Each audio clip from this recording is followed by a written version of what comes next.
આપણે યુરિયા ખાતરની જે જરૂરિયાત છે એમાં 70 થી 80 લાખ ટનની ઘટ પડશે, કારણ કે યુરિયાનો એક મોટો સપ્લાયર મસ્કત છે, ઓમાન, અને ખાડી યુદ્ધના કારણે ત્યાંથી યુરિયા આવી શકે તેમ નથી. એટલે હવે ખેતીની જે ચોમાસુ સિઝન આવશે એમાં રિઝર્વ હશે 50-60 લાખ ટન જેટલું, તો બાકી ખેડૂતને યુરિયાની તંગી પડશે. આ માટેની આગોતરી વ્યવસ્થા જો ભારત સરકાર નહીં કરે તો અર્થશાસ્ત્રીઓના મત પ્રમાણે ખાતરના અભાવે ખેતીનું ઉત્પાદન 7 થી 8% ઓછું થવાની શક્યતા છે. હવે ખેતી આપણા કુલ જીડીપીમાં 16% એનો ફાળો છે. એમાં 7% ઘટે એટલે 1.02% ઘટ્યું કહેવાય જીડીપીમાં. એટલે 1% જીડીપી એ યુરિયાની અછતના કારણે આપણે ઘટાડો વેઠવો પડે, અને એ 1% જીડીપી ઘટે એટલે એટલા કરવેરા ઘટે, એટલી રોજગારી ઘટે, એટલું અનાજનું ઉત્પાદન ઘટે. એની આખી જેને કહેવાય કે એક ચેઇન રિએક્શન, સાંકળ જેવી અસર. વોર્નિંગ. તે જ રીતે સોનું હજુ 2 દિવસ થયા, 2-3 દિવસ પહેલા સરકારે એના ઉપર 15% ડ્યુટી નાખી. કેમ? તો કે લોકો સોનું બહુ વાપરે છે, વાપરતા ઓછા કરો. શાબાશ, કરો ઓછા. દોસ્તો, ખાટલામાં માંકડ પડ્યા હોય ને તો એને જંતુનાશક દવા છંટાય, એના ઉપર પેટ્રોલ નાખી સળગાવી ના દેવાય. એવો માંકડ તો મરી જાય, ખાટલોય જાય. આ પ્રકારની 15% જકાતને કારણે ફરી પાછા આપણે શુકરનારાયણ બખિયા અને હાજી મસ્તાનનો સોનાની દાણચોરીનો યુગ પાછો લાવીશું. ફરી પાછા દાઉદની ગેંગને સક્રિય કરીશું. આ દેશને પોસાય ખરું? અને તમે એમ કહો છો કે સોનું તમે ખરીદો નહીં, શક્ય છે ખરું? અમુક વાતો આપણી સંસ્કૃતિ સાથે જોડાયેલી છે. સામાન્ય રીતે સૌભાગ્યવતીના શણગાર તરીકે એક ચૂની, 2 કાનમાં નાના કાપ, મંગળસૂત્ર અને સૌભાગ્યવતીનો જે ચૂડો છે એની ચીપો, આટલું તો સોનું આપવું પડે છે. તોય 2-2.5 તોલા સોનું થઈ જાય. દુનિયામાં ખાનગી વપરાશમાં સૌથી વધારે સોનું વાપરતો દેશ આપણે છીએ. પણ બચત છે.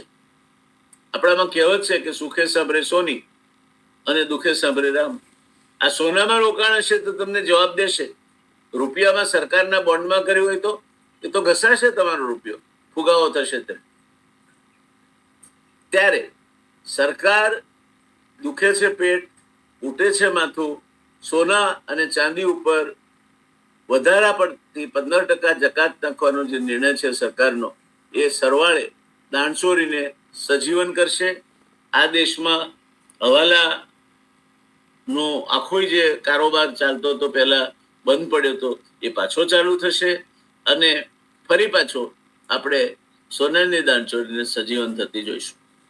તે જ રીતે દોસ્તો, તમે એમ કહો કે રૂપિયાનું આંતરિક મૂલ્ય તમને શું અસર કરે? તમને સીધી અસર કરે.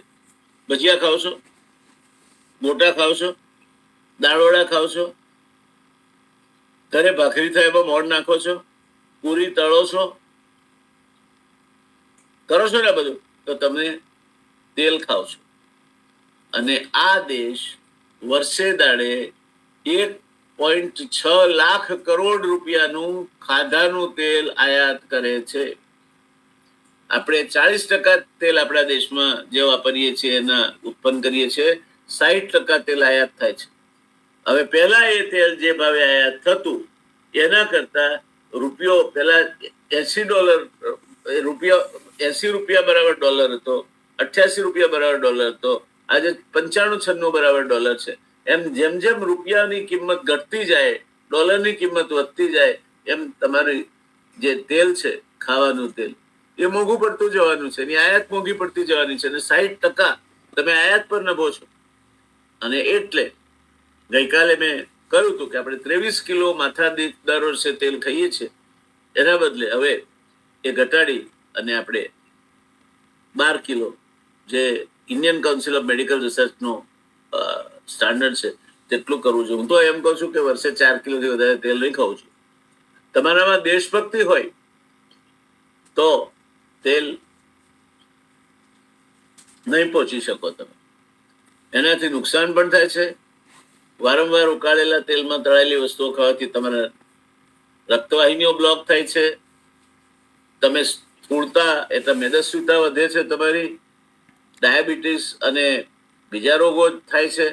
ત્યારે આ ડોલરમાંથી રૂપિયામાં કન્વર્ટ કરી મોંઘા ભાવે તેલ ખરીદી અને ખાવા કરતા તેલ ઓછું ખાવું અને પૌષ્ટિક સ્ટીમ કુક વરાળથી બાફેલો ખોરાક ખાવો, તે શું ખોટો? અને એટલે મારી સલાહ છે કે એકાદ દિવસ આ જૈન ભાઈઓની આંબેલ શાળામાં એક આંટો મારી આવજો. તદ્દન સાદા અને તે સ્વાદ વગરના તો નહીં જ, એવા પૌષ્ટિક ખોરાક શું કહી શકાય તે એ આહારમાંથી તમને જાણવા મળશે. એટલે આપણી આર્થિક નીતિઓ જો સચોટ ના હોય તો રૂપિયો નબળો પડતો જ જશે. આપણા પ્રધાનમંત્રીશ્રીએ જ્યારે 2014માં એ પ્રધાનમંત્રી પદના ઉમેદવાર હતા ત્યારે સાચું કહ્યું હતું કે રૂપિયાની જે હાલત છે એ વખતે 65-70 રૂપિયાની વચ્ચે ડોલર હતો. એ સરકારની નાણાકીય સદ્ધરતા બતાવે છે. જેમ સરકાર માંદી, જેમ સરકાર નાણાકીય રીતે અસમર્થ, એમ ડોલરની સામે રૂપિયો નબળો. તો આજે એ ડોલરની સામે રૂપિયો ઘટતો 95 રૂપિયા $1 બરાબર પહોંચ્યો છે. દોસ્તો, મને લાગે છે કે આ વર્ષના અંત સુધી ન કરે નારાયણને આ જ પરિસ્થિતિ ચાલુ રહી તો $1 બરાબર 100 રૂપિયા ઉપરાંતનો ભાવ પહોંચી જાય તેની નવાઈ નહીં હોય. અને તેવું થશે ત્યારે ભારત એની જીડીપી વૃદ્ધિ જાળવી રાખવા માટે વિદેશી મુદ્રા ભંડોળ ને જળવાઈ રહે તે માટે લાંબા ગાળે આયાત ઘટાડીને, ખાસ કરીને ઉર્જા ક્ષેત્રે ખાદ્ય તેલ જેવી વસ્તુઓ આપણે ચીન પાસેથી $4 અબજ ફાર્માસ્યુટિકલ એક્ટિવ ઇન્ગ્રેડિયન્ટ્સ આયાત કરીએ છીએ. જો એ બંધ થઈ જાય તો આપણે ત્યાં વિટામિન્સ અને એન્ટીબાયોટિક્સ 6 મહિનામાં મોટી તંગીમાં આવી જાય. એટલે આ બધી બાબતો જોતા અમુક વસ્તુ એવી છે કે જે તમે બંધ કરી શકો તેમ છો નહીં. જરૂરિયાત છે. રૂપિયાનું આંતરિક મૂલ્ય ઘટતું ચાલ્યું છે અને આયાત મોંઘી થવાની છે, માટે ફુગાવો આવશે, તમને મોંઘવારી નડશે. એ વાત તમારે સમજીને ચાલવા માટે અત્યંત મારી તમને આગ્રહપૂર્વકની ભલામણ છે.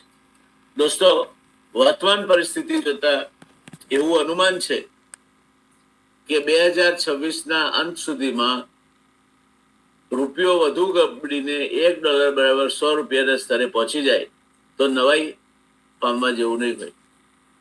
તમે મને પૂછો જો આવું થાય તો શું ફરક પડવાનો? તો જો આવું થાય તો ક્રૂડ ઓઇલ, સોનું, ખાદ્ય તેલ, યુરિયા જેવા ખાતરો, એક્ટિવ ફાર્માસ્યુટિકલ ઇન્ગ્રેડિયન્ટ્સ, ઇલેક્ટ્રોનિક સર્ક્યુટરી વગેરેની આયાત મોંઘી બને અને દવાઓથી લઈને ખાદ્ય પદાર્થોના ભાવ આસમાને પહોંચે, તેના કારણે મોંઘવારી માજા મૂકે. દોસ્તો, મારી તમારા હિતેજ છું અને મિત્ર તરીકે સલાહ છે કે તમારી પાસે જે કઈ બચત હોય તે આ 2 વર્ષ માટે બિલકુલ કંજૂસના ધનની માફક વાપરજો, સાચવી રાખજો, જેથી આવનાર 2 વર્ષ ટકી શકાય.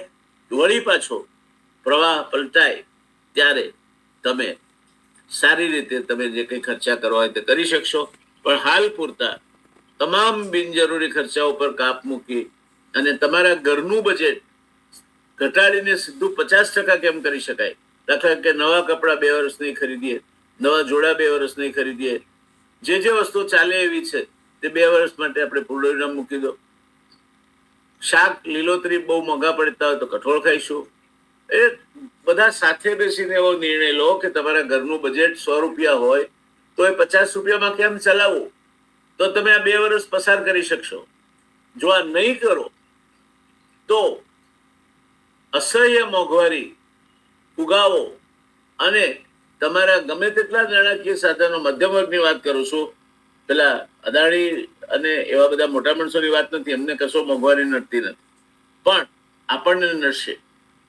આપણે આ 2 વર્ષ આ વૈતરણી કરવી હોય તો મુઠ્ઠી બરાબર બંધ રાખવી પડશે અને ખર્ચાઓ ઉપર, બિનજરૂરી ખર્ચાઓ પર કાબુ મૂકવો પડશે. એટલે પ્રધાનમંત્રીશ્રીએ કહ્યું છે કે વિદેશ પ્રવાસે ના જવા. અરે સાહેબ, વિદેશ પ્રવાસે જવા જેટલા નસીબદાર માણસો ક્યાં છે? નહીં તો ચારધામ યાત્રાએ જવું હોય તો એ લોકો 3 વર્ષથી પ્લાનિંગ કરે છે. આ વિદેશ યાત્રા વાળી વાત છે ને, એ ઉચ્ચ મધ્યમ વર્ગ ને ધનિકોને સ્પર્શે છે. એ જતા હોય તો જવા દો એમને, આપણે નથી જવું. પ્રધાનમંત્રી શ્રી કહે છે અને આપણે હકારાત્મક રીતે લો કે નહીં, વિદેશ યાત્રા નથી જવા. અહીંયા પણ બને તેટલી યાત્રાઓ ટાળીશું. પાન ખાવું હોય તો ઘરેથી કિક મારીને સીધા પાનના ગલ્લે જઈએ છીએ, એના બદલે ચાલતા ચાલતા જઈશું. આવા નાના બચત કરીશું તો ત્રેવડ ત્રીજો ભાઈ છે એ રીતે સરવાળે આપણા 2-2.5 વર્ષનો ગાળો નીકળી જશે. વળી પાછું સમય પલટાશે.